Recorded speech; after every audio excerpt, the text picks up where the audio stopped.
Fala galera, bem-vindos a mais um vídeo aqui no canal Cultura do Investidor. Hoje a gente vai falar um pouquinho sobre o que aconteceu ontem, que foi o aumento da taxa Selic e o aumento da taxa de juros americana pelo Fed. Vamos falar um pouquinho sobre como vai ficar os seus investimentos, como vai funcionar a economia, falar um pouco sobre macroeconomia, sobre o que está acontecendo, o que vai acontecer, qual a expectativa que esses aumentos de juros causem e o que eu penso sobre isso. E antes de começar o vídeo aqui, deixa o like, se inscreve e deixa aí nos comentários o que você gostaria de ver aqui no canal, que tipo de informação você gostaria de aprender. Começando ontem na quarta-feira, super quarta, né, como todo mundo chama na internet, tivemos aumento de 1% na taxa Selic, que foi para 11,75%. É um aumento que acontece, um ajuste que acontece de 45 dias pelo Copom, pode ser de aumento, pode ser de diminuição ou pode manter a taxa Selic. Esse é um instrumento do Banco Central para controle de inflação. É o único instrumento que o Banco Central tem para controle de inflação e controle da economia. Então é esse instrumento que eles utilizam. E eles estão aumentando a inflação, eles estão aumentando a Selic, visto que a inflação deu uma arrefecida, mas ela ainda está acelerada, tanto que ela vai fechar hoje, tem previsão de fechar hoje maior do que o que eles previram no começo do ano. Daqui a pouco eu vou mostrar o Boletim Focus aqui do dia 11 de março, para vocês terem uma noção da previsão que era no começo do ano, da previsão que era em 2021 e da previsão que está agora. Eles visam, quando você aumenta a taxa Selic, isso é uma forma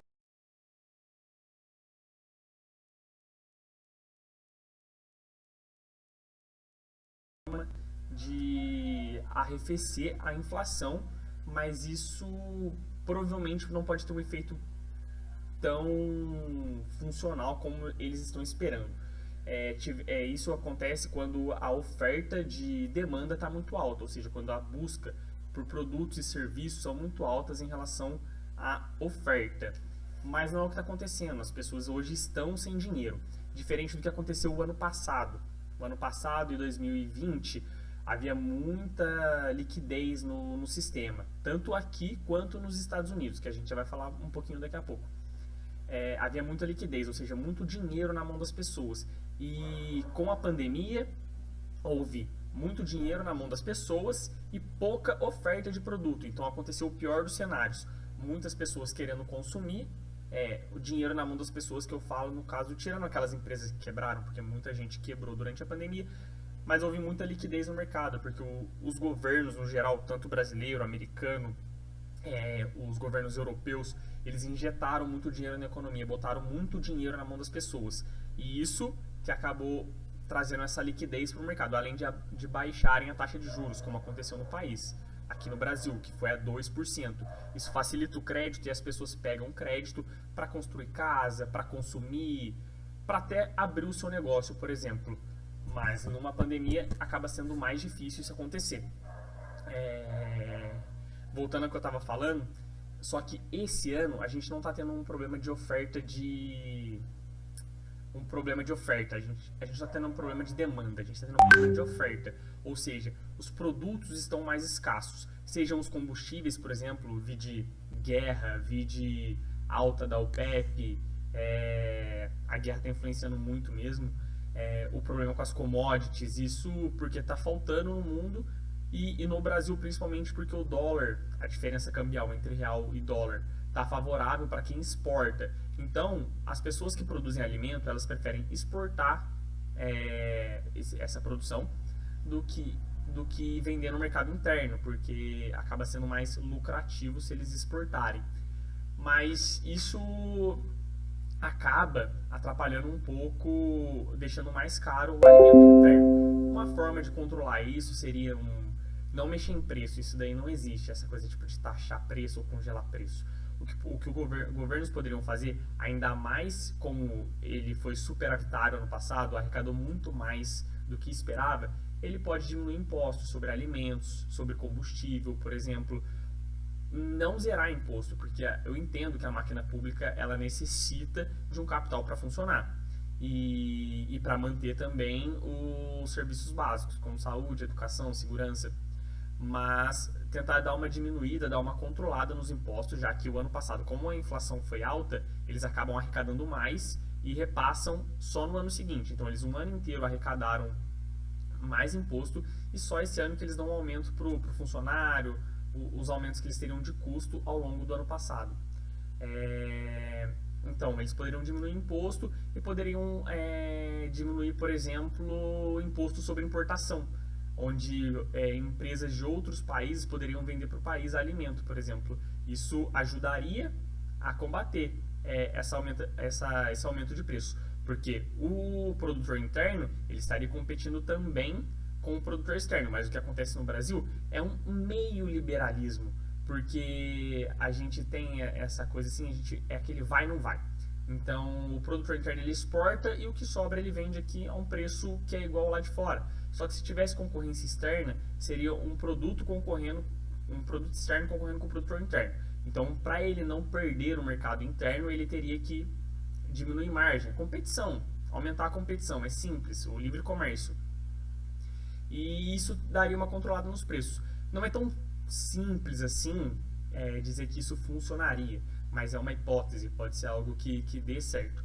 Agora, o aumento da taxa de juros pode ser que não funcione daqui para frente. Eles preveem mais altas, devemos chegar aí, eu acho que estourando, minha opinião, 13%. Mais que isso é muita coisa, vai afogar muito a economia, vai deixar a gente muito engessado e não vai deixar o país crescer, como já não está crescendo.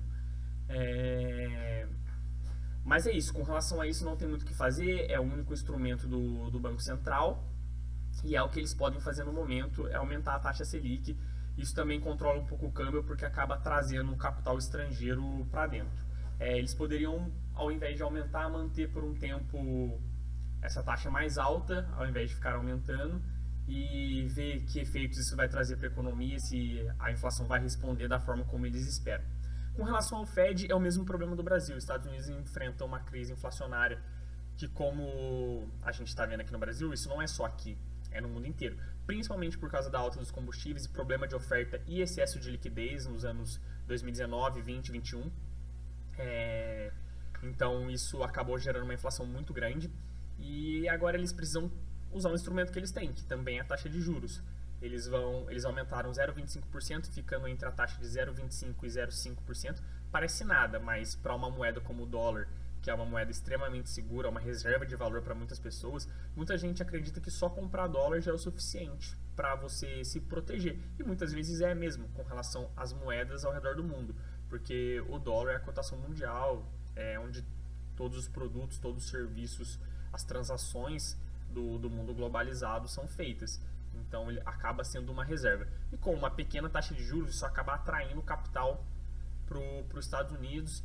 E só que também é para tentar diminuir um pouco a inflação lá no país, para que pessoas não peguem empréstimo, essas coisas assim, e não consumam menos, para tentar dar uma segurada, até porque lá é um mercado muito mais aquecido que o nosso. Eles compram muito, a maioria das famílias não... O nosso país tem problema de endividamento, grande parte da população se endivida, mas lá eles não têm o costume de acúmulo de capital, a maioria deles consomem mesmo todo o capital que eles têm e fazem dívidas de longo prazo porque os juros são muito pequenos, então vale a pena, por exemplo, você financiar uma casa por 20 anos a uma taxa de 2% ao ano, é quase nada. Aqui no Brasil você não faz um financiamento desse nunca, porque por várias coisas, falta de competição entre bancos, taxa de juros alta, também aumenta o ágio que os bancos conseguem jogar sobre os produtos, e é isso. Entrando agora no que interessa para vocês e para mim, o que isso interfere nos investimentos?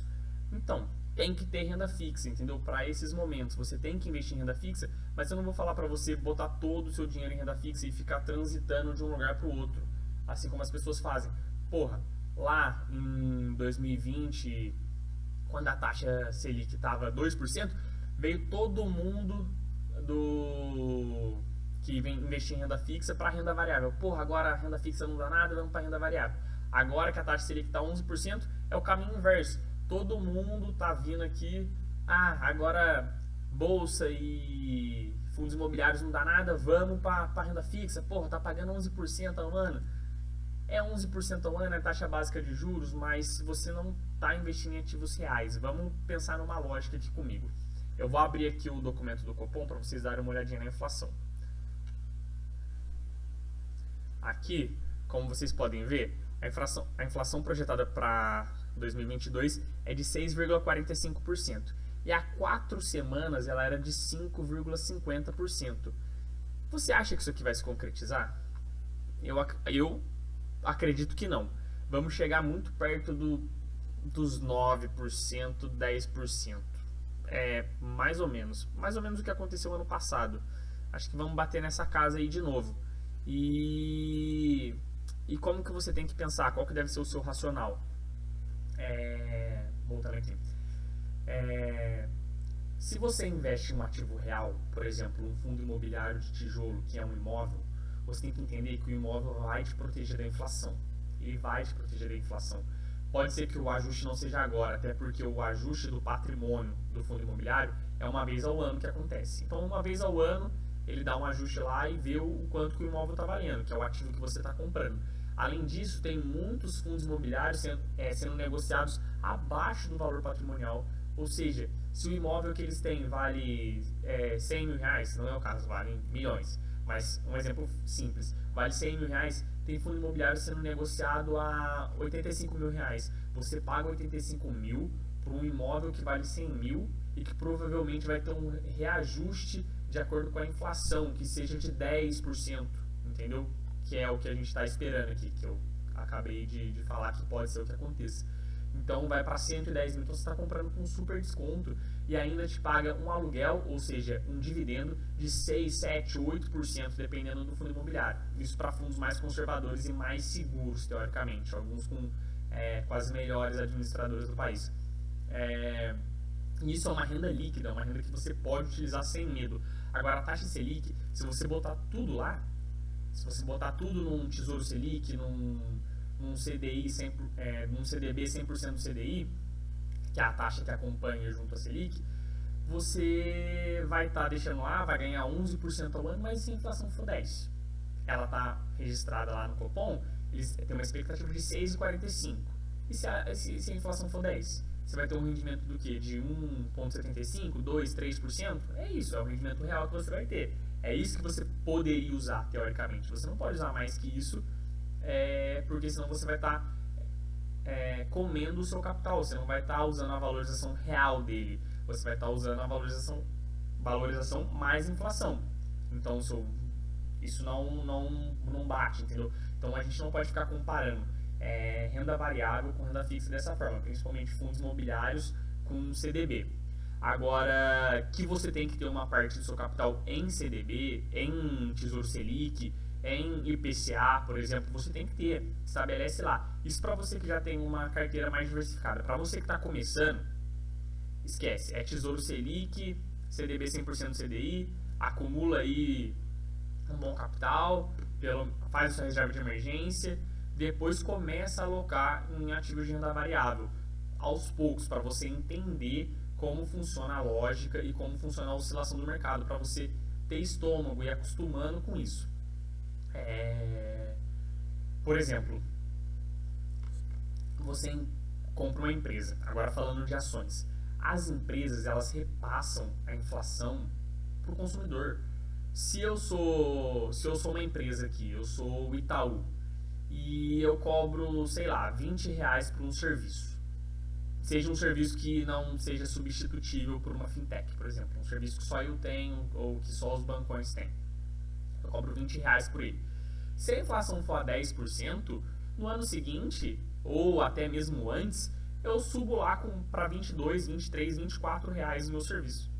Faço um aumento de 10, 20% tranquilamente e repasso isso para o consumidor. Aí o consumidor não entende que essa pequena diferença é o que eles vão estar repassando para você. Então a empresa sempre se protege do sistema inflacionário porque ela repassa para o consumidor. Aí você está pensando, porra, mas um bancão já fatura bilhões e tal. Mas isso funciona em qualquer porte de empresa. Vamos pensar num carrinho de hot dog. Se o cara, no custo do lanche dele lá, ele paga 5, e ele vende a, vamos supor, R$10, certo? Ele paga 5 no lanche, é o custo dele, custo da mão de obra, R$5. E ele vende a 10, então ele tem uma margem de lucro de 100%, certo? E o custo dele vai para 6, então tem um aumento de 20%, vai de R$5 para R$6.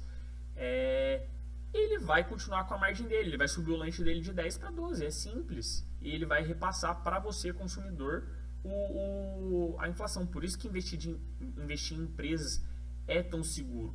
Mas você tem que escolher empresas competitivas, normalmente em setores que ela tem vantagens competitivas, que ela não vai ser disruptada por ninguém. Os bancões vão ser disruptados? Porra, eles vão perder as receitas do capital de serviço, sobre manutenção de conta, essas coisas assim, mas o principal objetivo de um banco é emprestar dinheiro a juros. É isso que ele precisa. E quem consegue emprestar dinheiro a juros? Normalmente quem tem dinheiro. Quem tem mais dinheiro? Os bancões. Eles são mais líquidos, eles têm caixa para emprestar dinheiro, então dificilmente nos próximos 20, 30, 40 anos a gente vai ver um grande banco aqui no Brasil quebrar realmente. Pode ser que ele perca mercado para as fintechs que estão chegando, mas quebrar vai ser muito difícil. Então é isso, pessoal. Acho que o que eu tinha para falar hoje, expliquei um pouco de macroeconomia, falei um pouquinho como funciona a inflação, o que está acontecendo com o mundo, os problemas que tivemos em 2020 e 2021 com relação à oferta de demanda, né? Muita demanda, e agora a gente está tendo um problema com oferta de oferta. Falei oferta de demanda, né? Um problema na oferta, porque a produção não está chegando.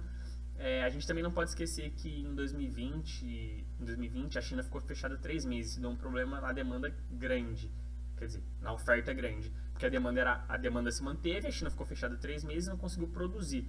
Então a demanda era muito grande para pouca oferta. Agora está a mesma coisa, só que as pessoas não estão consumindo muito. É a oferta que está diminuindo e não a demanda que está aumentando, que é quando as pessoas têm mais dinheiro em mãos.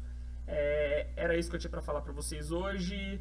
Aumento da taxa Selic, aumento do Fed, o que você deve fazer. Aquele negócio, ter uma carteira diversificada. Se você está começando agora, melhor ainda, porque você vai pegar uma renda fixa aí bem gorda, você vai conseguir ver os efeitos dos juros compostos funcionando. Você vai ficar emocionado, vai gostar e vai se interessar mais pelo assunto e querer investir cada vez mais. Então, por hoje é só, pessoal. Até a próxima e tchau!